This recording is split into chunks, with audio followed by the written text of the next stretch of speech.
سورۃ الاحزاب پارہ نمبر 21۔ اعوذ باللہ من الشیطان الرجیم، بسم اللہ الرحمن الرحیم۔ لقد کان لکم فی رسول اللہ اسوۃ حسنۃ پڑھیں گے اس کو، حسنۃ لمن کان یرجو اللہ والیوم الآخر وذکر اللہ کثیرا۔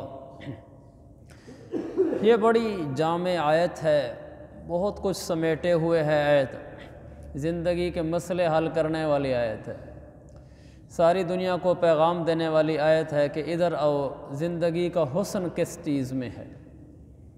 فرمایا لقد کان لکم فی رسول اللہ اسوۃ حسنہ، لوگو یقین جانو تمہارے لیے حضور صلی اللہ علیہ وسلم کی زندگی میں ایک خوبصورت سیمپل ہے، خوبصورت ماڈل ہے، خوبصورت نمونہ ہے، ہر اس شخص کے لیے جو اللہ سے اور یوم آخرت سے امید رکھتا ہو اور کثرت سے اللہ کا ذکر کرتا ہو۔ اس آیت نے بتایا لقد کان لکم فی رسول اللہ اسوۃ حسنہ، حضور صلی اللہ علیہ وسلم کی زندگی میں تمہارے لیے ایک نمونہ ہے، ایک ماڈل زندگی ہے، لیکن وہ کیسی ہے؟ قرآن بھی عجب ہے، اس کے ہر لفظ میں سمندر ہوتا ہے۔ لفظ تو بڑی دور کی چیزیں ہیں، قرآن کے حروف میں بھی سمندر ہوتا ہے۔ اللہ تعالیٰ نے ایسا خوبصورت کلام نازل فرمایا ہے کہ جس کے حرفوں میں بھی بہت کچھ چھپا ہوا ہوتا ہے۔ اب دیکھیں لقد ہے، لام پر زبر ایک حرف ہے، اس کا بھی ایک بہت وزن ہے کلام کے اندر۔ لام پر زبر ہو تو اس کا مطلب ہوتا ہے کہ یہ بات ایسے ہی ہے جیسے کہی جا رہی ہے، یعنی بالکل یقینی اور اتھینٹک بات ہے۔ پھر آگے قد ہے، لفظ قد کا مطلب بھی یہی ہے کہ یہ بالکل سچی پکی بات ہے۔ پھر کانا ہے، پھر کانا کا بھی یہی مطلب ہے کہ یہ بات ایسے ہی ہے۔ اللہ تعالیٰ کو اتنا زیادہ کہنے کی کیا ضرورت تھی کہ لوگوں ایسے ہی ہے، ایسے ہی ہے، ایسے ہی ہے، 3 دفعہ کہا۔ پھر فرمایا جب 3 دفعہ آدمی سن لیتا ہے کہ اگلی بات جو کہی جا رہی ہے وہ ایسے ہی ہے، تو دل میں خیال آتا ہے شاید کوئی ایسی بات ہوگی جس میں کسی کا کوئی فائدہ ہوگا۔ فرمایا لکم، تمہارا فائدہ ہے۔ پہلے اس بات کو کہا لکم، جو بات آگے کہی جا رہی ہے ایک تو یہ بالکل ایسے ہی ہے جیسے بیان ہوگی، دوسرا اس میں سراپا تمہارا فائدہ ہے۔ اس لیے کہ عربی گرامر کے لحاظ سے لکم کا لفظ پہلے آنا اس بات کی نشانی ہے کہ جو کہا جا رہا ہے اس میں آپ ہی کا فائدہ ہے۔ کیا فائدہ ہے؟ کفی رسول اللہ، رسول اللہ کی زندگی میں ڈوب جاؤ۔ یہ نہیں کہا مع رسول اللہ، حضور کے ساتھ، کفی رسول اللہ، حضور کی زندگی میں، اللہ کے نبی کی زندگی کے اندر اتر جاؤ، آپ کی زندگی کو اپنا لو، اپنے دائیں بائیں اوپر نیچے سنت کو اوڑھ لو، بچھو لو، سنت ہی سنت ہو جائے تو تمہیں آقا کی زندگی کے اندر ڈوبنے سے کیا ملے گا؟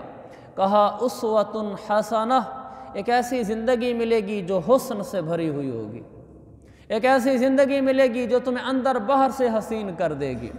تو یہ نہیں کہا کہ اللہ کے نبی کی زندگی میں کامل نمونہ ہے، کامیاب نمونہ ہے، مکمل نمونہ ہے، ایسا نہیں کہا۔ حالانکہ آپ کی زندگی ہمارے لیے مکمل نمونہ ہے، کوئی ناقص نمونہ تو نہیں ہے، لیکن یہ لفظ نہیں استعمال کیے۔ یہ بھی نہیں کہا کہ تمہارے لیے نبی کی زندگی میں اعلیٰ نمونہ ہے، یہ بھی ٹھیک بات ہے لیکن ایسا بھی نہیں کہا۔ یہ بھی نہیں کہا کہ سب کے لیے ہے، کیا کہا؟ خوبصورت نمونہ ہے، یعنی نبی کی زندگی اپناؤ گے تمہارے اندر حسن آئے گا، تمہارے اگر نبی والا بول اپنائیں گے ہمارے بول میں حسن آ جائے گا، نبی والی چال اپنائیں گے ہماری چال میں حسن آ جائے گا، اس میں کشش آ جائے گی، اس میں تاثیر آ جائے گی، اس میں وقار آ جائے گا۔ حضرت انور شاہ کشمیری رحمۃ اللہ علیہ بہت بڑے محدث گزرے پچھلی صدی میں، حدیث پڑھا رہے تھے، ذکر آیا اللہ کے نبی علیہ السلام چلتے کیسے تھے، دیکھتے کیسے تھے، بولتے کیسے تھے، سنتے کیسے تھے، یہ مستقل پڑھاتے ہیں مدرسوں میں۔ تو وہ پڑھا رہے تھے کہ اللہ کے نبی ایسے چلتے تھے۔ تو شاگردوں نے کہا کہ حضرت چل کے دکھلا دیں کہ کیسے چلتے تھے۔ کہا اچھا، کل جب میں آؤں گا اپنے گھر سے درس گاہ میں سبق پڑھانے کے لیے تو مجھے دیکھنا میں وہی چال چل کے آؤں گا۔ سبق ختم ہو گیا، لڑکوں کل کے لیے گھڑیاں گننے شروع ہو گئے، یہ گھڑی کب گزرے گی، دوسری، تیسری۔ اپنے رشتہ داروں کو جا کر بتایا کہ کل حضرت جب گھر سے نکل کر درس گاہ کی طرف آئیں گے، کسی نے حضور علیہ السلام کی چال دیکھنی ہو تو آ کر دیکھ لے۔ ہندوستان کی سرزمین ہے، اس لیے کہ مدرسہ وہیں تھا، وہ پڑوس میں قرب و جوار میں سارے ہندو رہتے ہیں، ان سے ان تک بات پہنچ گئی، ان سے ان تک بات پہنچ گئی کہ کسی نے مسلمانوں کے نبی کی چال دیکھنی ہو تو کل اتنے بج کر اتنے منٹ پہ درس گاہ دارالعلوم دیوبند میں آ جائے۔ قدر انور شاہ کشمیری صاحب نے درس حدیث دینے آنا ہے انہی چال کے ساتھ۔ حضرت کو تو اندازہ بھی نہیں تھا کہ باہر کیا ہو گیا ہے، وہ تو روٹین کے مطابق کہہ کر چلے گئے۔ ہاں یہ بات ان کو یاد ضرور تھی کہ لڑکے مجھے دیکھیں گے۔ اگلے دن جب وہ درس گاہ کے لیے آئے، گھر سے باہر نکلے تو سامنے جمع غفیر تھا، ہندو، مسلمان، طلباء، اساتذہ، علماء، گھر سے لے کر درس گاہ تک کا رستہ خالی ہے، دائیں بائیں مجمع ہے۔ تو سمجھ گئے کہ انہوں نے اللہ کے نبی کی چال دیکھنی ہے۔ تو پھر انہوں نے جو حضور کے مطابق چل کر دکھلایا، درس گاہ تک پہنچنے سے پہلے سینکڑوں ہندو کلمہ پڑھ چکے تھے۔ کہا اگر یہ نبی کی چال ہے تو اس نے مسحور کر لیا ہے ہمیں۔ میرے عزیز بھائیو، میرے نبی کی چال میں حسن ہے، میرے نبی کی ڈھال میں حسن ہے، گفتگو میں حسن ہے، کردار میں حسن ہے، گفتار میں حسن ہے، سراپا حسن ہے۔ حضرت ربیع سے پوچھا حضرت معوذ نے کہ بتاؤ اللہ کے نبی کا چہرہ کیسا تھا؟ کہنے لگے کیا پوچھتے ہو، اگر تم دیکھ لیتے کأن الشمس تجری فی جبہتہ، آپ کی پیشانی پر اگر آپ کی نظر پڑ جاتی تو آپ کو ایسے لگتا کہ سورج گھوم رہا ہے۔ یہ پیشانی تھی، یہ حسن و جمال تھا میرے آقا صلی اللہ علیہ وسلم کا۔ جماعت ایسی تیار کی، وہ معاشرے کی سب سے حسین جماعت بنی، صحابہ، کہ ویسا حسن، لوگ حسن سے مراد میں شکل صورت کا نہیں کہہ رہا، ایسی حسین زندگی ان میں صحابہ میں آ گئی کہ انہوں نے پوری انسانیت کی لگامیں اپنے ہاتھوں میں لے لی۔ عمر ابن خطاب، اونٹ چرانے والا، ایک دن منبر پر آئے، لوگوں کو جمع کیا، کہا جمع ہو جاؤ، جمع ہو گئے۔ ایک بات کہی، کہا میری خالہ کی بکریاں تھیں، عمر ان کی بکریاں چرایا کرتا تھا، یہ بات کہی اور منبر سے نیچے اتر کے چلے گئے۔ لوگوں میں باتیں شروع ہوئیں کہ یہ تو کوئی ایسی خاص بات نہیں تھی جس کے لیے ہمیں بلایا گیا۔ کسی قریبی نے پوچھا کہ حضرت یہ کیا ماجرا تھا، آپ نے یہ کیا بات کہی ہے؟ یہ بات حضرت عمر اس وقت کہہ رہے ہیں جس وقت 22 لاکھ مربع میل پہ عمر ابن خطاب کا جھنڈا لہراتا ہے اور ان کی حکومت کا عدل دن آتا ہے اور دنیا میں اسلام کا پرچم ہے، ہر طرف اسلام، اسلام کی آوازیں ہیں، صدائیں ہیں، عدل و انصاف کا دورہ ہے، ایک ہی آواز ہے ہر طرف کہ عمر نے دنیا کو عدل سے بھر دیا ہے، اسلام سے بھر دیا ہے، ایسی زندگی انسانیت نے کبھی نہیں دیکھی تھی، کیا اسلام ہے، کیا عمر ہے۔ اسی دوران حضرت عمر بلاتے ہیں مدینہ میں لوگوں کو اور ممبر پہ چڑھتے ہیں اور ایک بولتے ہیں کہ میری خالہ کی بکریاں تھیں اور میں چرایا کرتا تھا چند پیسوں کے بدلے میں، پھر نیچے اترے۔ تو کسی نے پوچھا کہ یہ کیا ماجرا ہے، کیوں کہا میں نے یہ اس لیے کہا ہے کہ میں بیٹھا تھا، میرے دل میں یہ خیال آیا کہ عمر کی وجہ سے دنیا میں پورا راج ہے انصاف کا، عمر کی وجہ سے دنیا میں ایک نام ہے اسلام کا، عمر کی وجہ سے آج اسلام کی خوبصورت شکل لوگوں کے سامنے ہے۔ میرے دل میں یہ خیال آیا، پھر مجھے خیال آیا کہ عمر تیری کیا اوقات ہے، یہ اسلام کا اپنا حسن ہے، تو میں اپنے نفس کی اصلاح کے لیے ممبر پر آیا ہوں تمہیں بتانے کے لیے کہ عمر تو وہ تھا جس کو خالہ کی بکریاں چرانے کے لیے رکھا گیا تھا، اتنی سی حیثیت تھی کہ چل بکریاں چرا کے لا۔ آج اگر پوری دنیا کی لگام اس کے ہاتھ میں ہے اور اسلام کی حسین شکل لوگوں کے سامنے ہے، وہ عمر کی وجہ سے نہیں ہے، وہ آقا مدنی کی وجہ سے ہے، جنہوں نے ہمیں اسلام دیا ہے، یہ ان کی برکت سے ہے۔ تو لوگوں کو پیغام دے دیا کہ اسلام وہ مذہب ہے جہاں آتا ہے وہاں حسن بتاتا ہے، جہاں آتا ہے وہاں سکون دیتا ہے۔ حضرت عمر کے زمانے میں صنعاء یمن سے، آج بھی صنعاء کا شہر موجود ہے اور دارالخلافہ ہے، صنعاء سے ایک نوجوان لڑکی چلتی ہے، مدینے آتی ہے، 1 مہینے کی مسافت طے کرتی ہے، اس دوران کوئی اسے راستے میں ہاتھ تک نہیں لگاتا، وہ زیورات سے لدی ہوئی حسین جمیل جوان لڑکی ہے، مدینہ پہنچتی ہے۔ حضرت عمر نے پوچھوایا اس سے راستے کے لوگوں کو کیسے پایا، اس نے کہا رات ہو جاتی تھی، جس گھر میں ٹھہرتی تھی، یہ عمر کی حکومت ہے، اسلام کی اصلی شکل قائم ہے، ہر جگہ اسلام کا دورہ ہے۔ تو کہا جس گھر میں ٹھہرتی تھی وہاں کے مرد مجھے بھائی اور والد لگتے تھے، عورتیں ماں اور بہنیں لگتی تھیں۔ پورا سفر میرا ایسا ہوا ہے میرے زیورات پہ کسی نے آنکھ اٹھا کر بھی نہیں دیکھی۔ یہ اسلام ہے جس نے دنیا میں یہ خوبصورت شکل بتائی لوگوں کو۔ میرے عزیز بھائیو، اسوۃ حسنہ، اللہ کے نبی کی زندگی جس انسان میں ہے، جس معاشرے میں ہے، جس بادشاہت میں ہے، جس ریاست میں ہے، جس گھر میں ہے، جس فرد میں ہے، مجھے رب ذوالجلال کی قسم یہ خطابت کی بات نہیں ہے، یہ حقیقت ہے کہ وہ معاشرہ، وہ فرد، وہ زندگی حسین بن جاتی ہے۔ اگر زندگی کا حسن چاہیے، زندگی کی کامیابی چاہیے، دنیا میں خوشحالی چاہیے، آباد دل چاہیے، ویران اجڑے ہوئے دل سے اگر توبہ چاہیے، اس کا حل مال نہیں ہے، اس کا حل عہدے نہیں ہے، اس کا حل فی رسول اللہ، اللہ کے نبی میں ڈوب جاؤ۔ یہاں ڈوبنے سے تمہیں سب کچھ ملے گا، اور جب اندر ڈوب جاؤ گے تو پھر اسوۃ حسنہ، پھر تمہیں ایک خوبصورت زندگی مل جائے گی جو اللہ کے نبی علیہ السلام نے دکھلائی، پھر آپ سے آپ کے صحابہ میں منتقل ہوئی۔ آپ نے جماعت بنائی تو حسین بنی، جماعت بنائی تو اعلیٰ بنی، اور ان سب میں حسن آتا چلا گیا۔ یہ سب میرے آقا کی برکتیں تھیں، ورنہ آپ دنیا میں تشریف لائے، حسن نام کی کیا چیز تھی؟ کافر تو خون کے پیاسے تھے، چھوٹی چھوٹی باتوں پہ گردنیں اڑا دیا کرتے تھے، نیچے پڑا ہوا خون چاٹ جایا کرتے تھے، اور یہ کھوپڑیوں میں شراب پیا کرتے تھے، دشمن کو قتل کرتے، اس کا سر اتارتے اور اس کی کھوپڑی کو خشک کرتے، پھر اس میں شراب ڈالتے اور پھر اس کو پیتے تھے، اور یہ فخر سمجھتے تھے کہ اس کی کھوپڑی میں نے شراب پی ہے۔ یہ وہ معاشرہ ہے جو دوسروں کا خیال نہیں کرتا تھا، ان کی جڑیں کاٹنے کو اپنی عزت سمجھتا تھا۔ اسی معاشرے کا فرد ابو بکر ہے۔ جب اللہ کے نبی کی صحبت میں آتا ہے پھر ابو بکر حضرت ابو بکر بنتے ہیں، پھر ان میں وہ رنگ آتا ہے کہ اللہ کے نبی دنیا سے تشریف لے جاتے ہیں، ابو بکر میں پورا رنگ محمدی بھر چکا ہے۔ صبح صبح کا وقت ہے، حضرت ابو بکر کو خلافت مل چکی ہے، صبح کا وقت ہے، کہیں اندھیرے منہ جا رہے ہیں۔ ایک دن حضرت عمر نے دیکھا، پھر دوسرے دن دیکھا صبح کا وقت ہے، حضرت ابو بکر کہیں جا رہے ہیں، پھر تیسرے دن دیکھا۔ ایک دن کہا ہو نہ ہو کہ ابو بکر کا پیچھا کیا جائے، کہاں جاتا ہے؟ گئے تو ایک جھونپڑی ہے، اس میں داخل ہوا ہے، واپس آ گیا۔ حضرت ابو بکر واپس آ گیا، حضرت عمر پہنچ گئے، کہا اماں جان یہ کون آدمی تھا جو آپ کے پاس آیا تھا؟ کہا بیٹا آنکھوں سے نابینی ہوں، جانتی نہیں ہوں۔ کہا کون ہے؟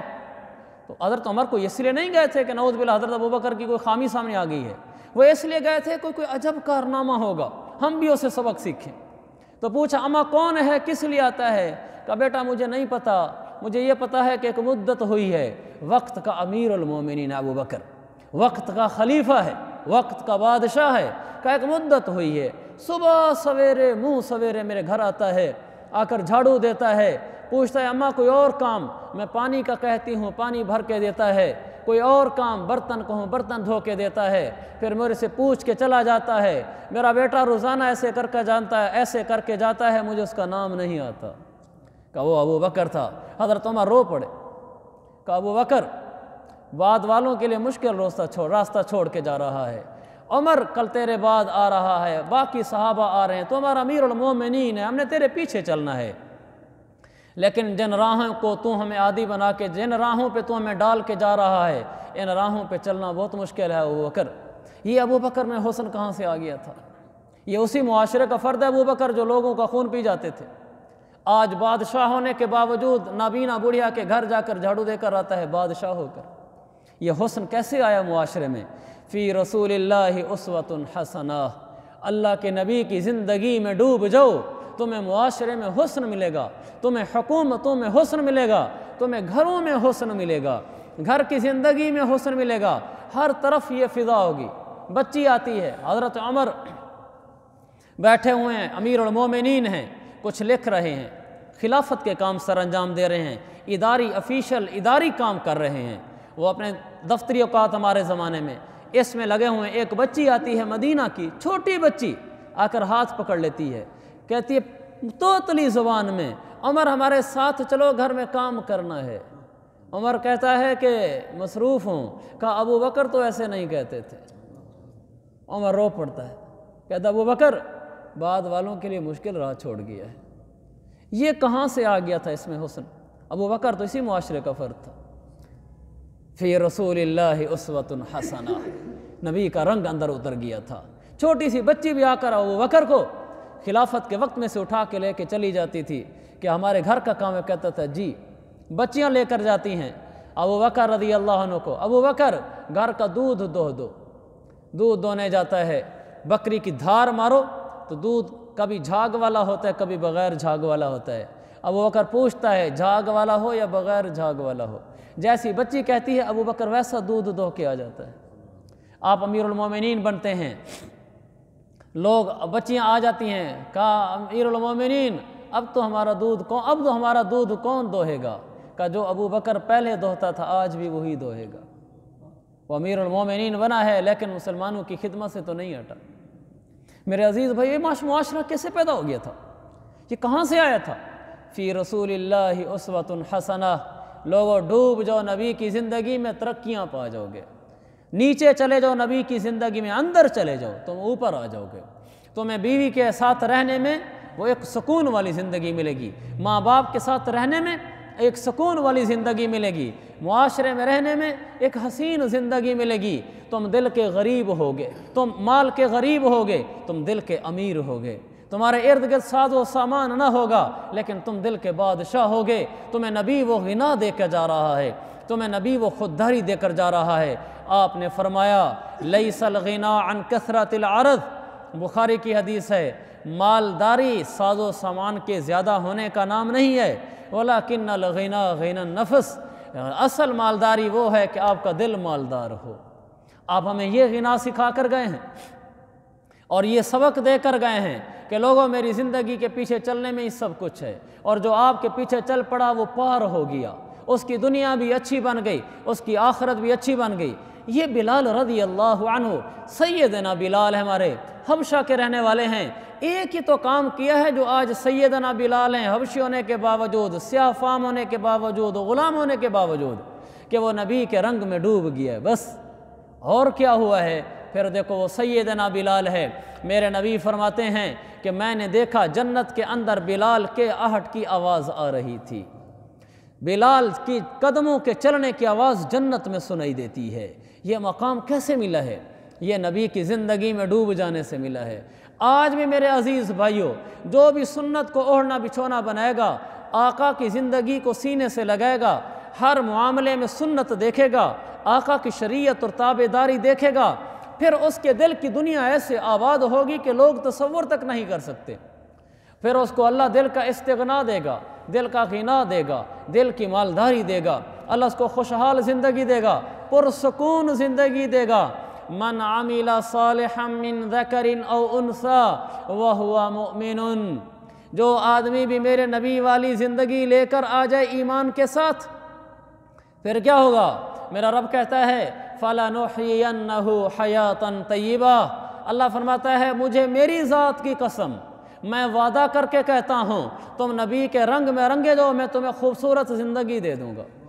مجھے میری ذات کی قسم، فَلَنُحْيِيَنَّهُ، مجھے میری ذات کی قسم، میں تم سے وعدہ کرتا ہوں تم میرے نبی والی زندگی لے کر آ جاؤ، میں تمہیں حسین پاکیزہ خوبصورت زندگی دے دوں گا۔ میرا رب تو جھوٹا نہیں ہے، اللہ تو لا یخلف اللہ المیعاد، اللہ تو وعدے کی خلاف ورزی نہیں کرتا۔ ومن اصدق من اللہ قیلا، اللہ تو جھوٹ نہیں بولتا۔ ومن اصدق من اللہ حدیثا، اللہ سے سچا کوئی انسان نہیں، اللہ سے سچی کوئی ذات نہیں، اللہ سے سچا کوئی بول نہیں۔ میرا رب کہتا ہے نبی کی زندگی میں رنگ جاؤ، میں تمہیں خوبصورت زندگی دنیا میں بھی دوں گا، مرنے کے بعد بھی دوں گا۔ تو اس لیے میرے عزیز بھائیو، ہمارے دلوں میں یہ بات بیٹھ جائے، ہم غصے میں بھی غلام مصطفیٰ ہیں، ہم غصے میں بھی ہم اپنے نبی کی غلامی کریں گے، ہم شکل و صورت میں اس کے غلام ہیں، ہم اپنی معیشت میں اس کے غلام ہیں، ہم تجارت میں اس کے غلام ہیں، ہم معاشرت میں اس کے غلام ہیں، ہم بول چال میں اس کے غلام ہیں، دکانداری میں اس کے غلام ہیں، گھر کے رہن سہن میں اس کے غلام ہیں۔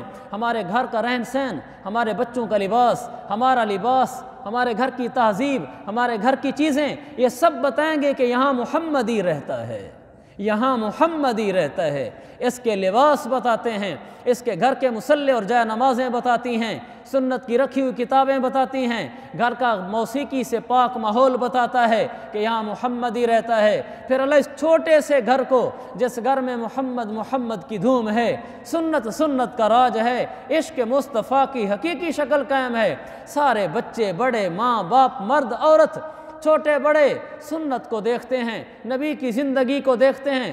اللہ اس چھوٹے سے گھر میں اسوۃ حسنہ، حسن پیدا کر دے گا۔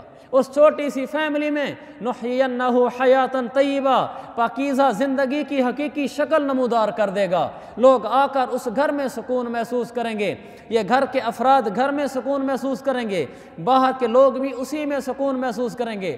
ہمیں انگریز نے پٹی پڑھا دی، نبی کو چھوڑ دو، فیشن میں آ جاؤ، تمہاری عزت بن جائے گی، تمہیں حسن و جمال والے، تم نام کمال والے۔ مجھے میرے رب کی قسم یہ جھوٹ ہے۔ حسن و جمال، کمال، عزت وہ میرے نبی کی غلامی میں ہے، اسی کی چال چلنے میں ہے، اسی کے پیچھے چلنے میں ہے، اسی جیسے گھر بنانے میں ہے، اسی جیسے لباس پہننے میں ہے، اسی جیسی زندگی بنانے اور ڈھال دینے میں ہے۔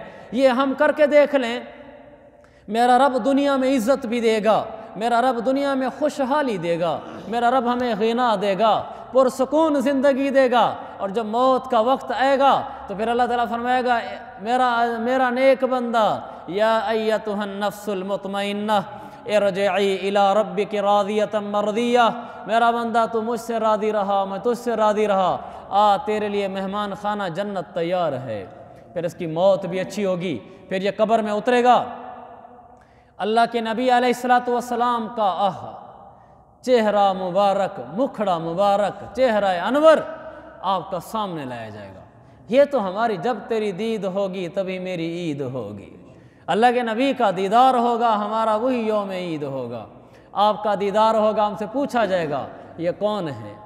میرے عزیز بھائیو، اگر ہم سر سے لے کر پاؤں تک، صبح سے لے کر شام تک، دفتر سے لے کر گھر تک اللہ کے نبی کے رنگ میں رنگے ہوئے تو پھر ہم دیکھ کر کہیں گے ہوا رسول اللہ، یہی تو ہیں جن کی زندگی میں ڈوب کے آیا ہوں، یہی تو ہیں جن کے لیے دکھ درد سہ کر سنت کو نہیں چھوڑا، لوگوں کے تانے سن کر بھی سنت کو نہیں چھوڑا۔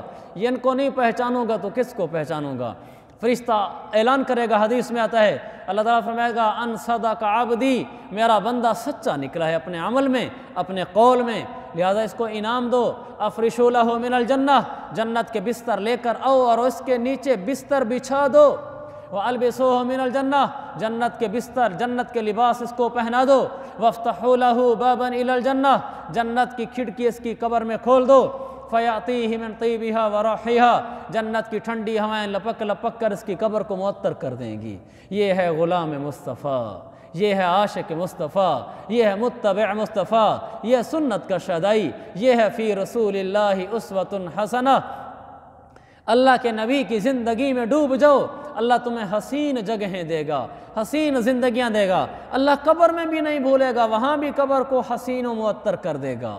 تو میرے عزیز بھائیو، میں بھی نیت کروں، آپ بھی نیت کریں کہ ہم نماز ایسے پڑھیں گے جیسے میرا آقا پڑھتے تھے، ٹھک ٹھک والی نہیں، نماز آہستہ آہستہ والی، تکبیر اولا والی، صف اول والی۔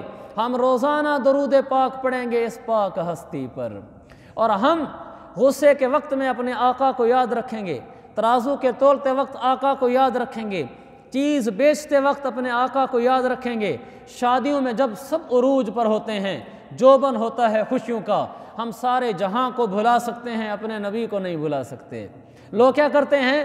سارے نبی کو بھلا دیتے ہیں، جہاں کو نہیں بھلاتے۔ نبی کا کوئی نہیں پوچھتا، نہ کوئی سنت پوچھتا ہے، نہ کوئی دین پوچھتا ہے۔ عام سے کٹانے آدمی سے، عام سے پولی آدمی سے جو ڈھول لے کر کھڑا ہوتا ہے، اس سے بھی پوچھ رہے ہوتے ہیں بابا راضی ہیں؟ آپ کو کچھ اور تو نہیں چاہیے؟ پیسے کم تو نہیں ملے؟ صحیح پیسہ ملا ہے؟ ڈھول والے سے پوچھ رہے ہیں، سب سے پوچھ رہے ہیں میاں میرے بیٹے کی شادی آئے، سب کو خوش کرو۔ ایک ہی ہستی ہے جس کو کوئی نہیں پوچھ رہا، اور وہ میرا اور آپ کا محسن نبی ہے، جس نے ہمارے لیے آنسو بہائے، جس نے ہمارے لیے خون بہلوایا اپنا۔ ایک اس نبی کو کوئی نہیں پوچھتا، باقی سب کو پوچھتا ہے۔ مانگنے والی بھی کھانا لینے آئی ہوتی ہیں تو کہہ رہا ہوتا ہے راضی وے، کھانا مل گئے، تاکہ یہ بھی ناراض نہ جائیں۔ ایک آقا ہیں جن کو آج کا امت ہی نہیں پوچھتا۔ میرے عزیز بھائیوں، ہم اپنے نبی کو شادیوں میں بھی نہیں بھولیں گے، ہم اپنے نبی کو غمیوں میں بھی نہیں بھولیں گے، ہم اپنے نبی کو دکھ درد میں نہیں بھولیں گے۔ موت کے وقت بھی اگر سولی پہ بھی لٹکنا پڑ جائے، ہمارا رب گواہ ہے، ہم سولی پہ لٹکنا قبول کر لیں گے، نبی کو نہیں چھوڑیں گے۔ ہم اس کے لیے اپنی جوانیاں، اپنی اولادیں، اپنے جذبات، اپنے مال، اپنی خوشیاں، اپنی زندگیاں تک قربان کرنے کو تیار ہیں، اور اسی میں ہماری کامیابی ہے۔ کاش یہ نقطہ مجھے سمجھ آ جائے، آپ کو سمجھ آ جائے۔ فی رسول اللہ اسوۃ حسنہ، نبی کے من میں ڈوب جا، یہی چراغ زندگی ہے۔ تو میرے عزیز بھائیو، آج نیت کر کے اٹھیں، آپ بھی میں بھی، ہم صبح سے لے کر شام تک پوری زندگی کو سنت کے مطابق کر دیں گے۔ اللہ دنیا میں حسین زندگی دے گا، موت حسین دے گا، قبر حسین دے گا، میدان محشر حسین دے گا، پل صراط حسین دے گا، جنت تو ہے ہی حسین، پھر اللہ اپنے نبی کا دیدار کرے گا۔ پھر یہ لمبا موضوع ہے، لیکن سب کا خلاصہ ایک ہی ہے، ساری زندگی سنت کے مطابق کر لو، دنیا بھی تمہاری، آخرت بھی تمہاری۔ تو میرے عزیز بھائیو، یہ ہم نے آج سے ادا کرنا ہے کہ ہم نے حضور صلی اللہ علیہ وسلم کی زندگی کو سینے سے لگانا ہے۔ اگر یہ آ گیا تو پھر دنیا بھی ہماری ہے اور آخرت بھی ہماری ہے۔ اللہ تعالیٰ مجھے بھی یہ زندگی عطا فرمائے، آپ حضرات کو بھی عطا فرمائے، ساری زندگی سنت پہ چلنے والا بنائے، ہمیں بدعت سے، غیر شرعی رسوم و رواجات سے، لوگوں کے طعنوں سے، ان چیزوں کی کوئی پرواہ نہ دے، ہمیں اللہ سنت کی پرواہ دے، انشاءاللہ دنیا بھی اچھی، آخرت بھی اچھی۔ وآخر دعوانا ان الحمد للہ رب العالمین۔